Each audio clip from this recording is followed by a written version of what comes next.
ये कहानी है CIA के सीक्रेट एजेंट लुक की। उसने 40 साल तक किसी को बिना बताए CIA का सीक्रेट एजेंट बनकर काम किया है। दुनिया की नजरों में तो ये जिम का सामान बेचता है और उसके घर वालों को भी इसके बारे में सिर्फ इतना ही पता है। अब ये अपने आखिरी मिशन को पूरा करके अपनी जॉब से रिटायरमेंट चाहता है।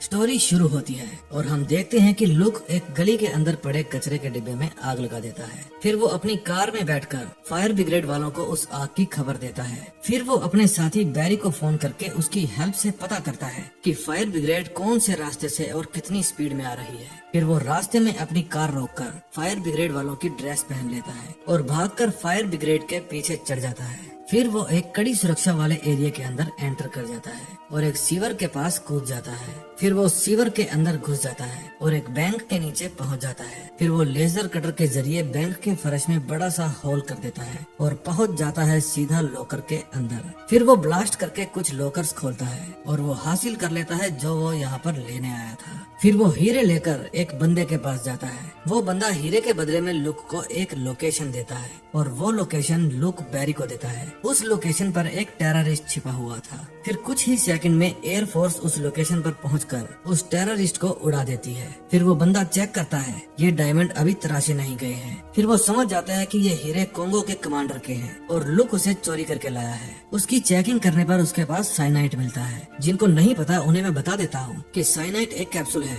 जिसे टेररिस्ट और सीक्रेट एजेंट्स हमेशा अपने पास रखते हैं। इसको चबाते ही 1 या 2 सेकंड के अंदर इनकी मौत हो जाती है। ये लोग इसे हमेशा अपने साथ रखते हैं ताकि अगर वे पकड़े जाएं तो कोई उन्हें टॉर्चर करके कुछ उगलवा ना सके। फिर वो बंदा लुक को साइनाइट खाने के लिए कहता है। लुक उस कैप्सूल को मुंह में डालता है लेकिन चबाता नहीं है, उसे पानी के कप में थूक देता है। वो आदमी पूछता है कि तू मरा क्यों नहीं बे? फिर लुक सैनिटाइज वाले पानी की स्प्रे उन सभी के ऊपर कर देता है और बचे हुए बंदों को मौत के घाट उतार कर वे हीरे लेकर वहाँ से बाहर आ जाता है और इस तरह से लुक अपना आखिरी मिशन भी पूरा कर लेता है। बैरी उसे बताता है कि मुझे ऑर्डर मिला है, आज तक तुमने जितनी भी नकली पहचान या आईडीज बनाई है उन सबको मिटाने का। थोड़ा सा पेपर वर्क है, उसके बाद तुम हमेशा के लिए अपनी इसी पहचान में जियोगे। अगले सीन में हम देखते हैं कि लुक अपने घर अपनी फैमिली से मिलने जाता है। फिर वो अपनी एक्स वाइफ से मिलता है। 15 साल पहले इनका डिवोर्स हो चुका है लेकिन दोनों ने ही अब तक दूसरी शादी नहीं की है। लुक उसे दोबारा पाना चाहता है। फिर वो अपनी बेटी एमा से मिलता है। उसके साथ उसका बॉयफ्रेंड भी था जो लुक को बिल्कुल भी पसंद नहीं था, लेकिन उसे अपनी बेटी पर नाज था क्योंकि उसने अच्छी पढ़ाई की और वो नशे, दारू, सिगरेट, गाली गलौज से भी दूर थी। अब 6 हफ्ते बीत जाते हैं और लुक की रिटायरमेंट पार्टी चल रही थी। उसके साथी उससे पूछते हैं कि अब आप क्या करोगे? वो कहता है कि मैं एक छोटी सी शिप लूंगा और उसके अंदर अपनी वाइफ के साथ वर्ल्ड टूर पर जाऊंगा। अपनी वाइफ को टाइम ना दे पाने के कारण ही तो मेरा तलाक हुआ था। अब मैं अपने रिश्ते सुधारना चाहता हूँ। फिर बैरी उसे ऑफिस में बुलाता है और बताता है कि हमारे एक एजेंट की जान खतरे में है। वो लुक को एक फोटो दिखाता है जिसको 25 साल पहले लुक ने ही मारा था और उसके बेटे को लंदन के एक बोर्डिंग स्कूल में पढ़ने के लिए भेज दिया था। अब उसका बेटा बोरो बड़ा हो गया है और वो अपने पिता के गैर कानूनी हथियारों के काम को आगे बढ़ाना चाहता है। अब उसकी नजर न्यूक्लियर पर है। उनका एक एजेंट उसी के इलाके में है और उससे संपर्क टूट गया है। बैरी कहता है कि बोरो आप पर विश्वास करता है क्योंकि उसे नहीं पता कि उसके फादर को आपने ही मारा था। लुक कहता है कि मैं वहाँ नहीं जाने वाला, लेकिन बैरी उससे कहता है कि आपको वहाँ भेजने के लिए हेडक्वार्टर से ऑर्डर आए हैं। अगले सीन में हम देखते हैं कि लुक गायना पहुँच जाता है। उसे बोरो का खास आदमी केन लेने के लिए आता है। पहले तो वो लुक की तलाशी लेता है, फिर वो उसे अपनी जीप में बिठाकर बोरो के पास ले जाने लगता है। बोरो लुक से मिलकर बहुत खुश होता है क्योंकि उसके पिता के मरने के बाद इसी ने उसे पढ़ा लिखा कर बड़ा किया है। फिर बोरो लुक को अपनी बनाई हुई जन्नत दिखाने के लिए ले जाता है और बताता है कि मेरे ये आदमी मेरे एक इशारे पर अपनी जान भी दे सकते हैं। बैरी, रू और एल्डन ये तीनों अपने साथी लुक के ऊपर नजर बनाए हुए थे, लेकिन बैरी को मन ही मन एक और डर सताया जा रहा था। उधर बोरो लुक को अपना इलाका घुमा रहा था। तभी एक जगह पर 2 लोगों की फाइट चल रही थी। फिर बोरो लुक को फाइट देखने के लिए ले जाता है। वहाँ एक लड़के और लड़की में फाइट चल रही थी। जब लुक देखता है कि ये उसकी बेटी एमा है तो उसके पैरों तले से जमीन खिसक जाती है। उसे देखकर रू और एल्डन भी हैरान हो जाते हैं। एमा उस उस लड़के की बुरी तरह से पिटाई करती है और उसे हरा देती है। फाइट खत्म होने के बाद बोरो उसे लुक से मिलवाता है। वो भी अपने पापा को देखकर हैरान हो जाती है, क्योंकि उसे भी नहीं पता था कि उसका बाप असल में करता क्या है। फिर बोरो लुक को रात में हो रही पार्टी में इनवाइट करके वहाँ से चला जाता है और एमा को कहता है कि ये हमारे मेहमान हैं, इनका ख्याल रखो। लुक गुस्से में बैरी के पास फोन करता है, लेकिन बैरी की तो फटी पड़ी थी, क्योंकि वो जानता था कि उसकी बेटी CIA एजेंट है, लेकिन आज तक उसने ये बात लुक से छुपा रखी थी। ऊपर से उसके साथी उसे डरा रहे थे कि लुक तुम्हें उस तरह से चीर फाड़ देगा जैसे गोरिल्ला तरबूज के चिथड़े उड़ा देता है। फिर बैरी फोन उठाता है और कहता है कि CIA ने बचपन से ही इसके ऊपर नजर रखी हुई थी, क्योंकि इसका दिमाग बिल्कुल तुम्हारे जैसा था। फिर इसका टेस्ट लिया गया और इसने उसमें मुझसे भी ज्यादा नंबर लिए, और सबसे खास बात ये लुक की बेटी है और इसका IQ लेवल बड़ा ही तगड़ा है। फिर वो लुक को बताता है कि ये वही एजेंट है जिसको बचाने के लिए तुम्हें यहाँ पर भेजा गया था, क्योंकि इसका राज खुल गया है और सुबह होते ही बोरो इसे मार देगा। रात को अपने कैबिन में जाकर लुक फिर से बैरी को डांटता है कि क्यों घसीट लाए मेरी बेटी को इस दुनिया में। फिर लुक बोरो की पार्टी में जाता है, वहाँ उसकी बेटी एमा भी थी। बोरो सबसे अपने मेहमान को मिलवाता है। फिर वो अपने अकाउंटेंट को बुलाता है और बताता है कि ये मेरा सबसे वफादार आदमी है जो आजकल मुझसे हेरा फेरियां करने लगा है, और ये कहकर वो उसे शूट कर देता है। ये देखकर रू और एल्डन बैरी को कहते हैं कि हमारे एजेंट की जान खतरे में है, हमें वहाँ जाने की परमिशन दो, लेकिन वो मना कर देता है। वहाँ पार्टी में लुक से एक आदमी टकराता है और उसके हाथ में एक पर्ची थमा देता है। उसमें लिखा था कि मैं अपनी फैमिली को लेकर इस दलदल से बाहर जाना चाहता हूँ। अगले सीन में हम देखते हैं कि दो आदमी बोरो से हथियारों का सौदा करने के लिए उसके पास जा रहे थे। फिर उन्हें रास्ते में एक मरी हुई गाय मिलती है। जब वे नीचे उतरकर देखते हैं तो लुक और एमा उन दोनों को मार देते हैं और उनकी लाश को नदी में फेंक देते हैं। अगले दिन लुक एमा के कैबिन में था, तभी वहाँ बोरो अपने आदमियों के साथ आता है। बोरो पूछता है कि कल हथियारों के सौदे के लिए दो आदमी आने वाले थे, वो अभी तक नहीं पहुँचे हैं। एमा कहती है कि हमें नहीं पता। केन कहता है कि कल मैंने इन दोनों को जंगल से बाहर निकलते हुए देखा था। तभी वहाँ उनको किसी औरत के चिल्लाने की आवाज आती है और वे सभी उस आवाज की तरफ भाग कर जाते हैं। उन्हें नदी में उन दोनों की लाश मिल जाती है।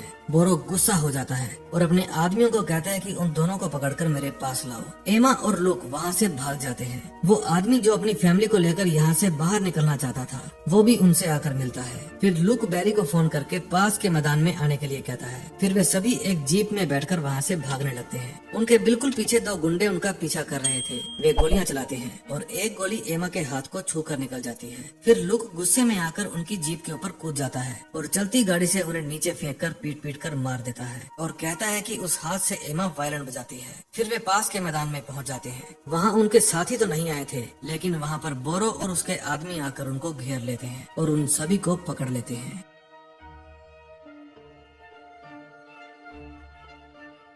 दोस्तों, पिछले पार्ट में आपने देखा कि बोरो उन सभी को घेर लेता है और उन्हें पकड़ लेता है। वो लुक को कहता है कि क्या तुम्हें अंदाजा भी है मेरा कितना बड़ा नुकसान हो गया है। फिर लुक कहता है कि तुम अपने बाप की तरह बुज़दिल हो। वो मेरे सामने रो रहा था और गिड़गिड़ाकर अपनी जिंदगी की भीख मांग रहा था, लेकिन मैं उसे घसीटकर पहाड़ पर ले गया और वहाँ से नीचे फेंक दिया। बोरो और भी ज्यादा गुस्से में हो जाता है और कहता है कि मैं तुम सबको तड़पा तड़पा के मारूंगा। इतने में वहाँ पर रू और एल्डन आ जाते हैं और वे शूट करके बोरो के सभी आदमियों को मार देते हैं और लुक, एमा और उस अजनबी फैमिली को बचा लेते हैं। बोरो लुक के सामने से ही बचकर निकल जाता है और वो मौका होने के बावजूद भी उस पर गोली नहीं चला पाता, क्योंकि लुक ने ही उसे पढ़ाया लिखाया था। अगले दिन डॉट और बैरी एमा को अपने पास हेडक्वार्टर में बुलाते हैं और अपने पापा लुक के साथ ये मिशन पूरा करने के लिए कहते हैं, लेकिन वो इनकार करके वहाँ से चली जाती है। बैरी छोटी छोटी बातों पर घबरा जाता था, क्योंकि वो दिल का मरीज था, इसीलिए वो डेस्क जॉब करता था। फिर वे लुक के पास जाते हैं। लुक कहता है कि मैं रिटायर होना चाहता हूँ। डॉट कहती है कि तुम्हारी बेटी तुम्हारे जैसे गर्म खोपड़ी की है, अगर तुम उसके साथ ये मिशन पूरा करोगे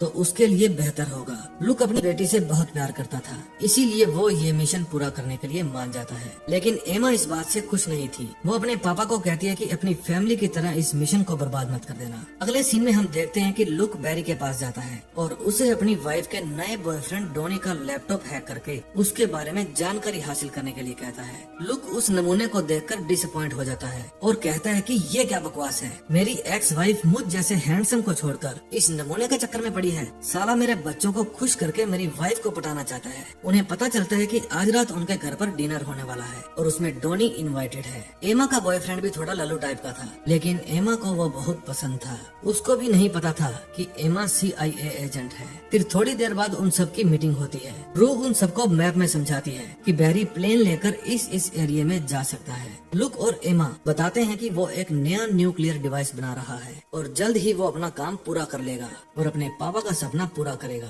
डॉट बताती है कि उसको पकड़ने में एनएसए भी हमारी हेल्प करेगा, तो लग जाओ काम पे। एमा अब भी अपने पापा के साथ काम नहीं करना चाहती थी क्योंकि वे उसे अभी भी एक छोटी बच्ची समझते थे। डॉट कहती है कि ये मिशन हमारे लिए बड़ा ही महत्वपूर्ण है, इसलिए तुम दोनों को मिलकर इसे पूरा करना होगा और इस काम में डॉक्टर तुम्हारी हेल्प करेंगे। डॉक्टर कहता है कि तुम दोनों का दिमाग एक जैसा है, तुम दोनों मिलकर काम करोगे तो एक बेमिसाल टीम बन जाएगी। वे कहते हैं कि हम कोशिश करेंगे कि बिना लड़े काम करें और वहाँ से चले जाते हैं। रात को लुक की वाइफ टेली के घर डिनर चल रहा था, जिसमें टेली का बॉयफ्रेंड डोनी और एमा का बॉयफ्रेंड कार्टर भी आया था। फिर लुक और बैरी वहाँ पर बहाने से पहुँच जाते हैं, ये देखने के लिए कि उनके बिना यहाँ पर क्या मजे चल रहे हैं। लुक कहता है कि पुराने खिलाड़ियों को छोड़कर नए पंछियों के साथ डिनर चल रहा है। फिर लुक अंदर जाकर सभी से मिलता है और अपनी पूरी भड़ास डोनी के हाथ पर निकाल देता है। फिर डोनी अंदर जाता है और आइसक्रीम कप केक लेकर बाहर बैरी को ला कर देता है। लुक कहता है कि इसके हार्ट का इलाज चल रहा है, इसको मारना चाहते हो क्या? मेरे घर के पास एक भिखारी बैठा है, ये उसको खिलाना पड़ेगा।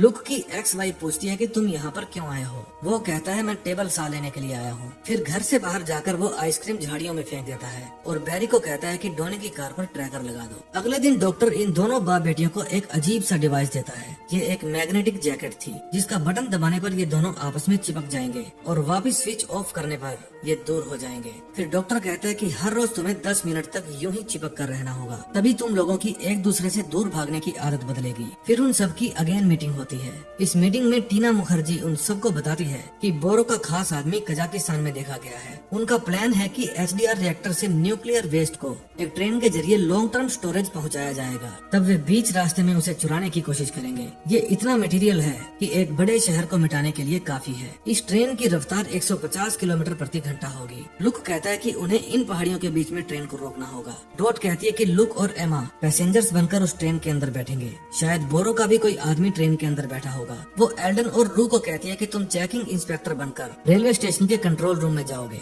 और वहाँ से ट्रेन पर निगरानी रखोगे। बैरी और टीना ये दोनों तुम्हारी यहीं से मदद करेंगे। फिर लुक और एमा को उनके नए आईडी और पासपोर्ट दे दिए जाते हैं। प्लेन में एमा अपने बॉयफ्रेंड से फिर से झूठ बोलने के लिए सैड थी। फिर एल्डन उसे देखकर कहता है कि रिलेशनशिप CIA को चलने नहीं देती, इसीलिए तो मैं कुंवारा हूँ, कहीं भी जाओ कोई टेंशन नहीं। दोस्तों, आप लोगों में से कौन कौन कुंवारा है और मस्ती की लाइफ जी रहा है, कमेंट करके जरूर बताना। एमा समझ जाती है कि इसी कारण उसके मॉम डैड का डिवोर्स हुआ था। लुक और एमा ट्रेन में पहुंच जाते हैं। बैरी और टीना भी अपनी पोजीशन संभाल लेते हैं। फिर लुक बैरी को कहता है कि ऑपरेशन डोनी पर भी पूरी नजर रखना, वो टेली के ज्यादा नजदीक नहीं आना चाहिए। फिर एमा पूछती है क्या ये टोनी अंकल के बारे में है, लेकिन लुक बात से पलट जाता है। फिर एमा कहती है कि उस लड़की को देखिए, फॉर्मल सूट में भी उसने फौजियों वाले जूते पहन रखे हैं। लुक कहता है कि उस गिटार वाले को देखो, उसके अंदर हथियार हो सकता है। एमा कहती है कि उस आदमी को देखो, हाथ पर चोटों के निशान और नजर हर आने जाने वाले पर, जरूर ये भाड़े का टट्टू होगा। फिर लुक कहता है कि हमें वेट करना चाहिए, ये पैसेंजर्स भी हो सकते हैं। उधर रू और एलन